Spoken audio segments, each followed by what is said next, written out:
Maayong adlaw guys! So, ngayong araw na to ilipat ko yung ibang mga bougainvillea kasi hindi sila namumulaklak dahil nasa lilim sila. Ngayon, masyado nang mainit dun sa tinanggalan namin sa washing machine o sa laundry area. Ililipat namin yung ibang mga bougainvillea at yung iba ilalagay namin dun sa bahay namin sa kabila kasi sobrang irit na doon. So, sure ako mamumulaklak to gagaya kina Auntie Nida. So, dahil ingitera tayo, ipapapulaklak natin yung mga halaman. So para sila mamulaklak, ilipat natin sa initan. Kasi yung bougainvillea, they need to undergo, dapat sila sa under sunlight for 6 to 8 hours talaga nainitan sila. Kasi pag nagda-dry yung kanilang, the more na dry yung kanilang lupa, the more na nag-create sila ng flowers. Pag dinidiligan yung ating bougainvillea at nasa lilim siya, dadaon lang siya ng dadaon sa sanga at haba naman ganito nang walang bulaklak. Pero pag pinruning mo siya, tapos pinainitan mo siya, ang sisibol dyan ay mga bulaklak. Kagaya nito, nasa initan sila, kaya na bulaklak sila. Unlike dito, hindi sila nainitan. So, ililipat natin sila kung saan banda mainit. And, sige tayo pag-sapay sa kasi naglipat ako doon sa mga bulaklak. Ito yung mga boys ko. Hi boys! Sila nagalipat natin guys, ang anak ni Nina at kanyang mga barkada. Lipat din ang iba, ano mga nagso. Okay, malim na ako na uban sa ilan ni mama. Dito sa adan, ito pag nilagay ko dun sa terrace sa bahay ko, sa kwarto, sa taas, bubulaklak to kasi sobrang init dun. Oh, maghapon. Ang problema lang, didiligan kaya ni Carapate. Ay! Na, inay lang.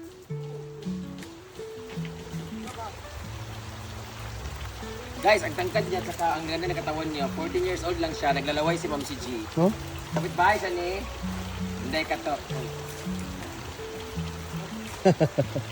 Wapo siya, ang ganda ng mukha niya, para si Carrot Man. Balik ka dito, balik dito. Seno ang apelyido niya, taga Timaya siya guys. Tingnan mo, 14 years old pa lang siya. Tangkad. Alagaan mo yung ngipin mo, naguba ng ngipon. Pero gwapo pa naman siya, matangkad. 14 pa lang ka? Wala na ka. Wala ka.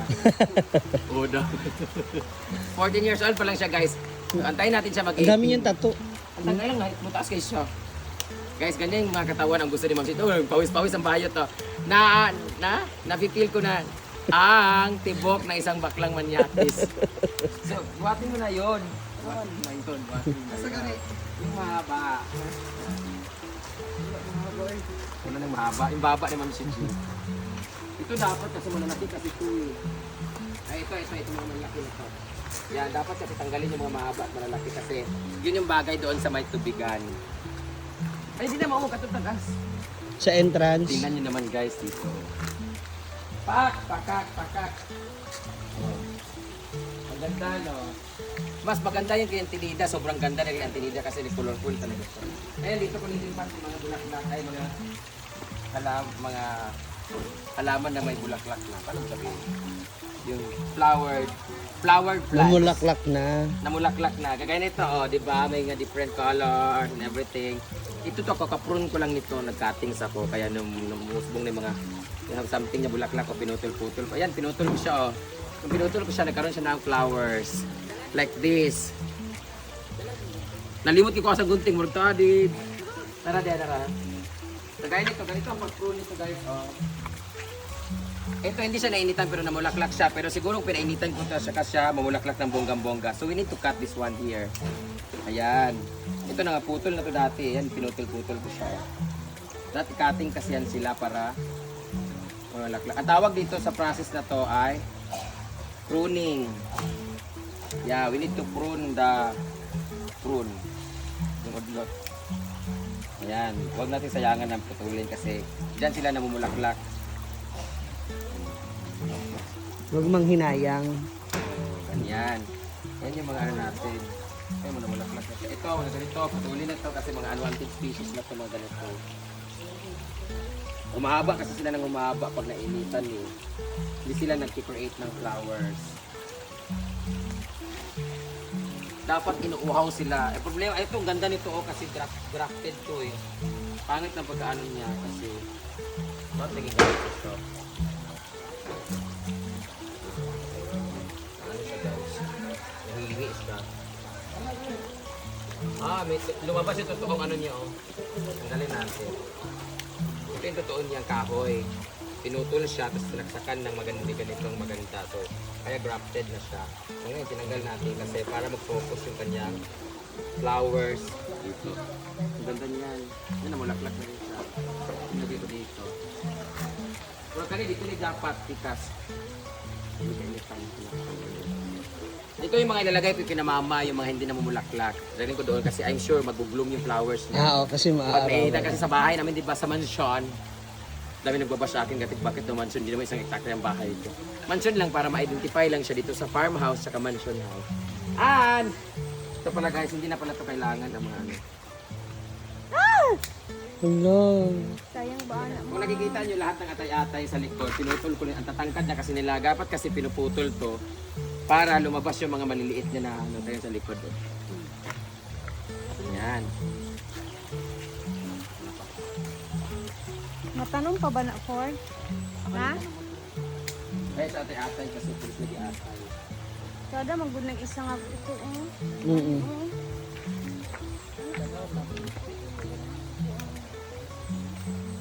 Hindi mo na itanong sa inyong Valeria, ito pa yung trian. Hindi mo na mahutan, kaya tubo mo na sila. Uusbong yan siya. Dapat kasi kinakating yan siya para magsanga-sanga. Ayan, ayan yung mga boys natin guys. Ano yung mahaba? Ano yung mahaba ko ni? Ano dala na dito? Ay, mahaba na yun mo? Oo, siyempre. Oh, siyempre. Diba, mga yutay pang mga batanan mo. Ito sana, ito mga wild kasi to, kaso saan ko kayo ilalagay itong pinaka? Ito, Pwede rin yan dun kay Mama Sita. sa bahay. Ah, ito na lang ilagay ko dun sa ano.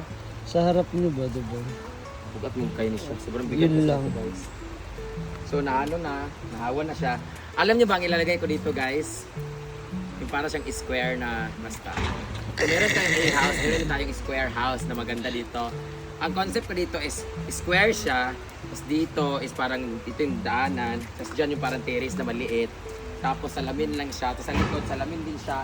Pero loop yung loop mo tawag noon, yung meron siyang kanang Transparent? ano siya, paglabas Pathway? meron siyang ano dito, parang terrace dito na Ah. para sa water doon. Pero sa nakalak siya, tapos dito, pag ganun mo dito, yung parang sa ano ba, pa upper square lang siya. Tapos may konting terrace dito na dalawang table lang, kape-kapihan. Tapos pader dito, square yun dito, pagpaparko na yun dyan.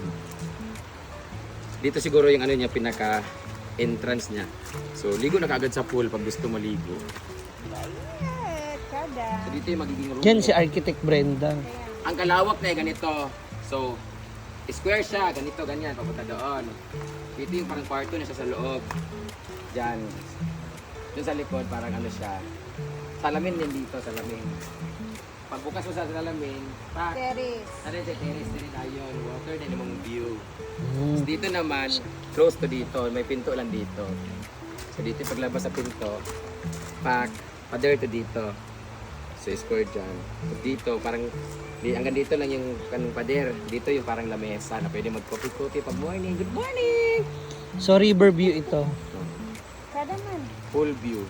Overview, full view. Hi, I love you. Corny. Ay, andyan na pala yung may-ari na. Madam, okay na po yung ano? Yung idea ko? Hindi ko narinig eh. Ah, hindi mo narinig? Ah, so hindi maka-vlog. Ngayon na lang ka. Ayan na! May alay ako sa'yo, si Art James. Arte kayo na gabi pa. Ano? Kagabi ni Art James? Oo. Hindi siya ka nasa yung ano, ako yung bet. Huh? Kaya ka nang kuam na, ako man pa ako. Hindi ka magkakaw ka na eh? Akal yung gusto gali. Magbalbak mo, may karon. Ako po ang gano'n sa gabi. Ito, tapos na, ano, iiwaiwalay na natin. Ibagwa na ito. Bakit mga tagbay na tubig? Nani-ani ka lagi, oh. Alam niyo na mga plano. Laylay na kamay.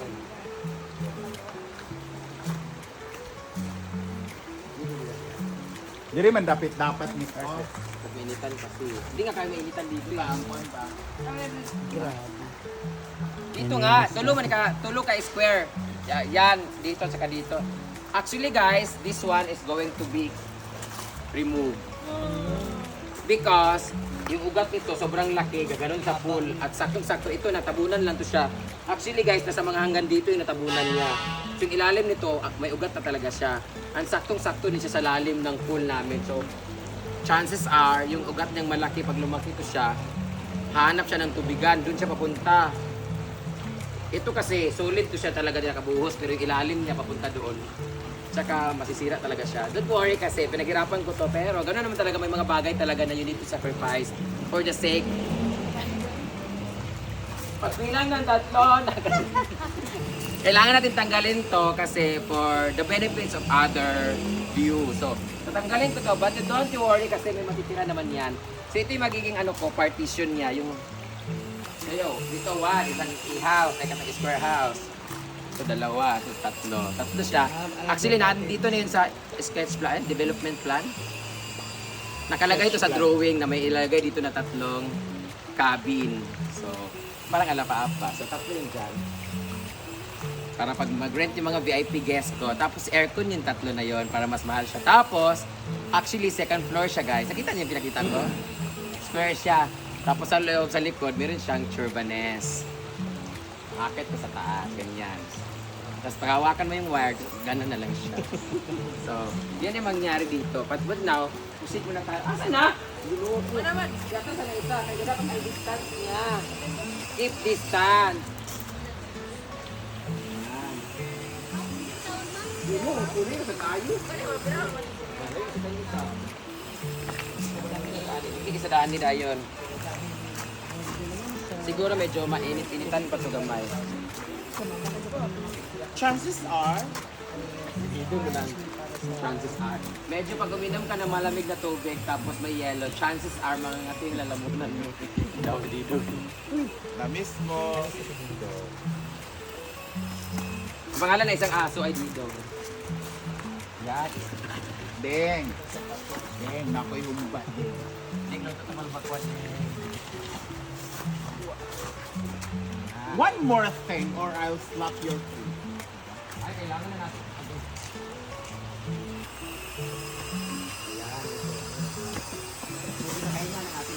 Ayusin mo, ayusin mo. Yan, yan. Yan. Yan. Yan.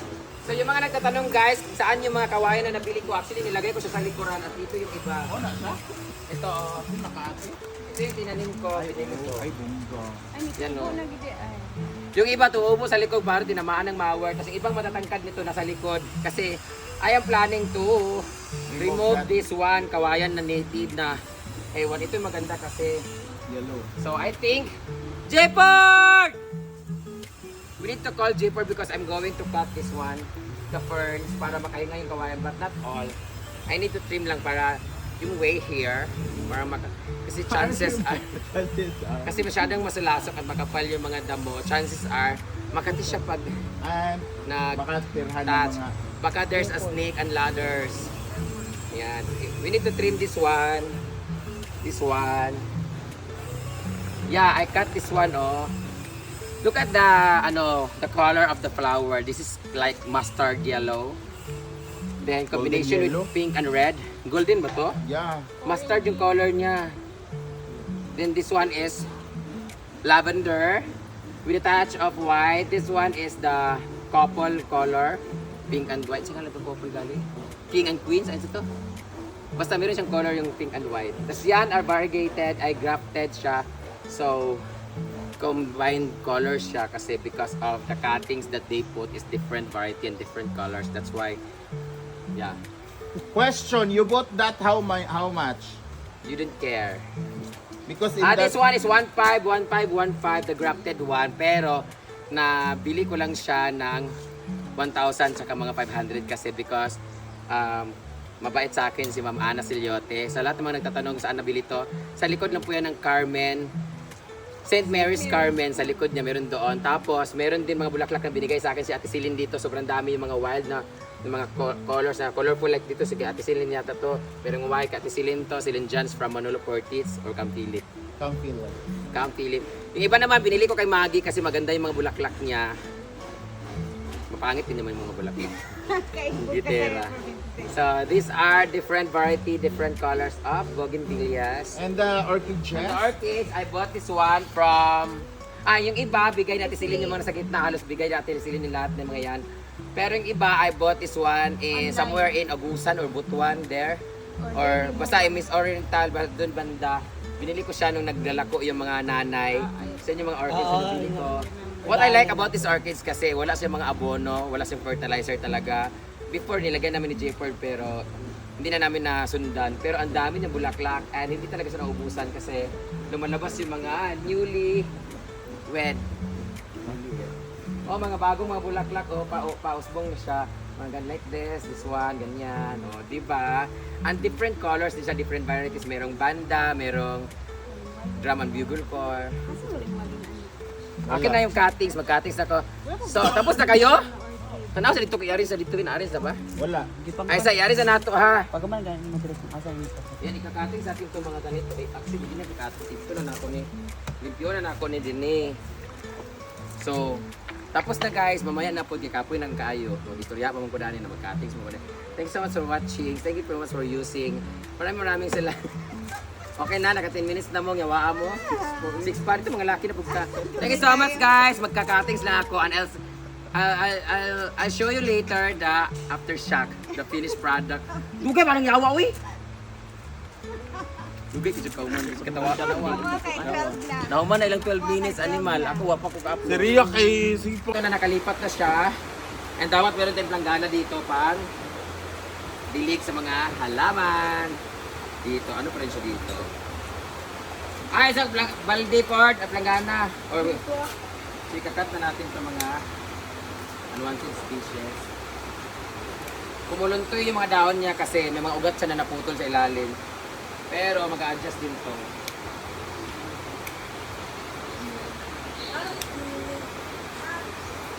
Yun guys, pag di nainitan, ganito mangyayari, umahaba lang. Kaya kailangan i-tap.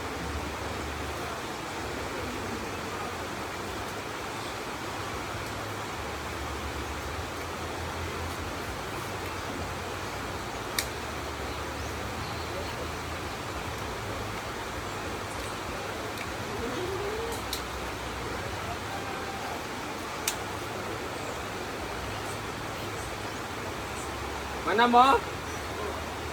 Oo, na mo. Yan, ulit mo bayad? Why bayad ni? It's a prank. Mana dito dito sa likod?